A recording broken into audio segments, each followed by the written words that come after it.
YSR Nagar colony అనే ఒకటే విషయం చూస్తున్నారు. కానీ ఆ రోడ్డు ప్రధానంగా ఒక 500 ఎకరాల భూమి సాగు భూమి చేసే రైతులు పొద్దున్న లేస్తే వెళ్ళే సమయం, ఒక 150 మంది కుటుంబాలు తమిళ సోదరులు పొద్దున్న లేస్తే వాళ్ళ పని చేసుకుని వెళ్ళడానికి అదొక దారి.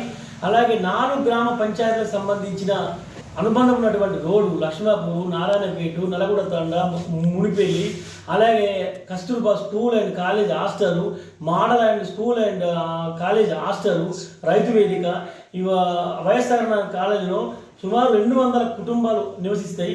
ఆ పరిస్థితి చూస్తే ఎంత దరిద్రంగా ఉన్నదంటే నిజంగా ఇది తెలంగాణలో ఉన్నామా, ఎక్కడన్నా ఏడన్నా వేరే ఎక్కడ దేశంలో ఉన్నామా అని బాధ అనిపిస్తున్నది. గతంలో అది కచ్చా రోడ్డు ఉండే మన గౌరవ ఎమ్మెల్యే మాజీ ఎమ్మెల్యే బాజిరెడ్డి గోవర్ధన్ గారు చొరవతోని 4 గ్రామాలకు సంబంధిత అవసరమైనటువంటి బీట్ రోడ్ ఇవ్వడం జరిగింది. దానికి మళ్ళీ అతను లాస్ట్ మూమెంట్లో కూడా 2023లో రెన్యువల్ కోసం కూడా 2,50,00,000 నిధులు తేవడం జరిగింది. ఆ తెచ్చినటువంటి నిధులను నిజంగా దానికి ఉపయోగించకుండా పోయిన సంవత్సరం వీళ్ళు ఏప్రిల్లో శిలపలకం వేసుకున్నారు. ఇప్పుడు మొన్న గెలిచినటువంటి ఎమ్మెల్యే నిధుల మధ్యలో ఉన్నాడు. మరి దాన్ని వేసి కూడా 10 నెలలు అవుతున్నది. ఇప్పటికి కూడా రోడ్డును మంచి రోడ్డును దబ్బేసి మరి ప్రజలకు దుమ్మి ధూళి, పిల్లలు స్కూల్కి వెళ్ళే వాళ్ళకు ప్రతి ఒక్కరు రోగన బలపడుతున్నారు.